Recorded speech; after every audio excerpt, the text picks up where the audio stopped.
Killeen, Texas, the hip-hop scene. If you're talking about Killeen, Texas hip-hop, it must start with the main foundation. You understand what I'm saying? Majestic Drastic, my man Steve and Rick. John Terrio was there. Simon and Rodney were the dancers.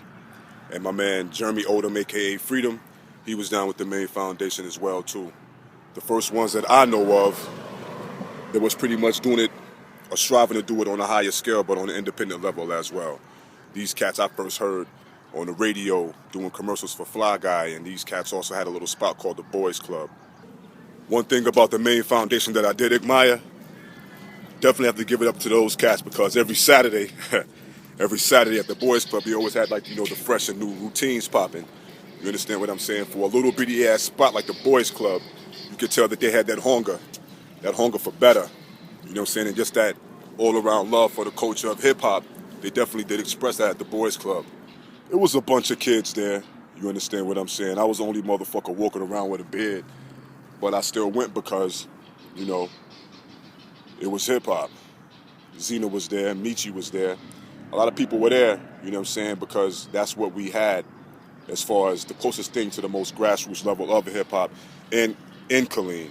City Lights wasn't doing it for us, you know what I'm saying? Neither was spots like Tremors wasn't doing it for us at all either. We wanted real hip-hop music, so the Boys Club is where we all went to have real hip-hop music, you know what I'm saying? At the time, there was another group, The Hill, MCs. I'm talking about Tyrone Dean White, Vic Thomas, and Daryl Thomas, also known as Bliss, Minor Pro, and Regular Jester. And you can't front on DJ Wayne. Crazy hot beats, crazy hot rhythms, off the just different and abstract. And he definitely had the three MCs that can nice up those tracks and bring it to its fullest form.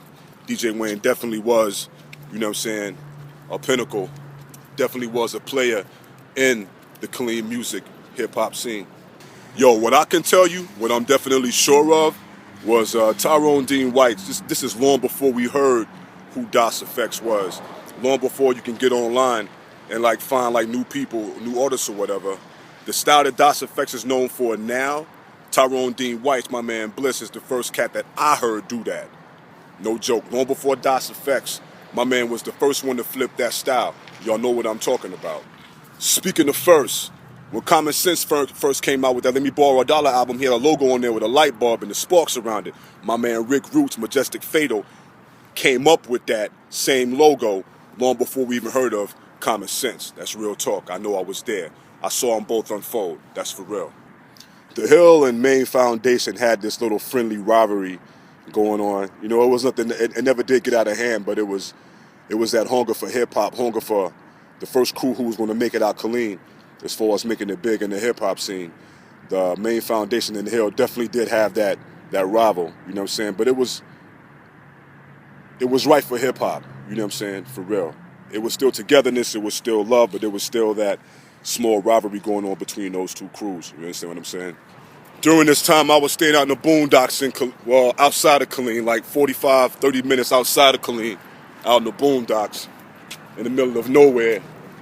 And I became, the voice on the radio, 92.3 with Fly Guy, always saying something radical or some kind of poetry or something, just bigging it up. Every night I was on the radio, people heard me, you know what I'm saying? Then myself, Malik, and Rasai, we formed the Purified Hydrants, which wasn't a group at all having anything to do with music. We was running around trying to get kids out of gangs and directing them to something more better, something more concrete, lessons, Nation of Gods and Earths, Ansar Allah, Rastafari, Revolution. We was talking about that.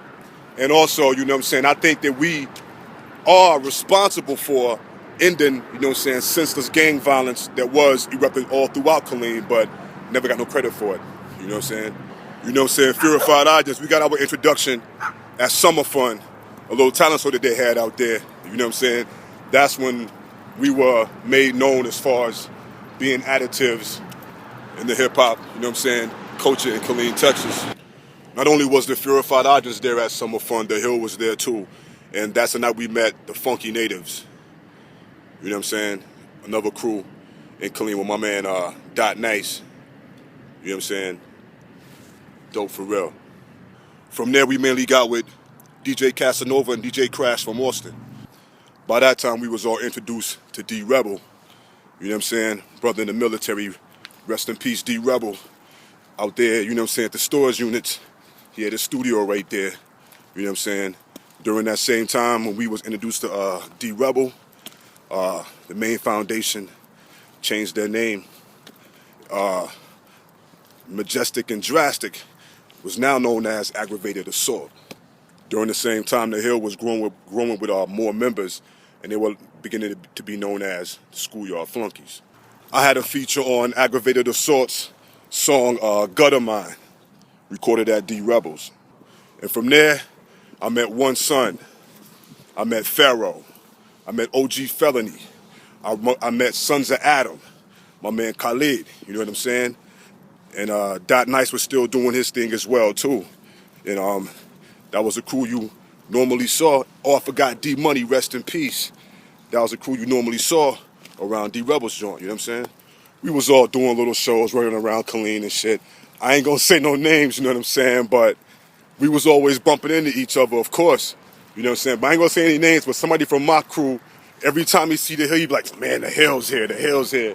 You know what I'm saying? He was like, I guess he felt like, yo, Schoolyard Flunkies, man, when they like dropped the Hill and became Schoolyard Flunkies, they put pressure on the game for real, man. Because them cats was freestyling. Them cats was freestyling. And to them, it's like, you know, you right, okay, you just half as nice. But if you can't freestyle, you ain't nice. And it was nice. You know what I'm saying? D Rebel had passed away. Before that, though, we all had a moment. Before D Rebel passed away, a while before he had passed away, we all did a track together on D Money's joint. We had recorded it at D Rebels. We was all on that track, man. Schoolyard was on there. Me and Rasai was on there. Man, D Rebel was on it. You know what I'm saying? It was man, it was a bunch of MCs, man. Just a bunch of MCs. Dot Nice was on there. You know what I'm saying? Word, I remember that. Everybody had made big improvements in their lyrical content and lyrical skills. One Son definitely got, woo. D Rebel would have had these rhyme of the month, rhyme of the week up on the wall. And for a while, One Son's name was up on that wall for real. Well, I should say quite a few times, because you know what I'm saying, they had that competitive edge with them too. Shit died down for a minute. I wasn't doing shows, still writing. You know what I'm saying? And all of a sudden, man, it was like this buzz, man, about this crew called the School System. Still an active crew, still rhyming, still doing their thing, man. Wayne's still making the hot beats, even hotter beats now. You know what I'm saying? For real. And it was like, I think I ran into Daryl. He was like, yo, man, Dallas. I'm like, Dallas? He was like, yeah, Dallas. He said Dallas was a fly spot. It was a club called Exodus. You know what I'm saying? And things began to evolve. So, Schoolyard, you know what I'm saying, immediately, man, they had accepted me. You know what I'm saying? And that's love right there, for real. You know what I'm saying? For real. And I started hanging with them. And that freestyle came into play. And I wasn't used to that right there. Wasn't used to that right there at all. I had to like stand up, man, for real. Really had to stand up, you know what I'm saying? But we started like moshing up Dallas. Psst.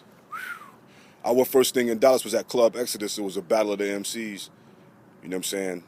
No doubt we won that, but since it wasn't our crowd, we wasn't from Dallas, they wouldn't let us win that. But everyone knows who won. Everyone knows, because after that we did a few shows, you know what I'm saying, sponsored by these cats called Starving Artists. They had a little underground hip-hop magazine in Dallas.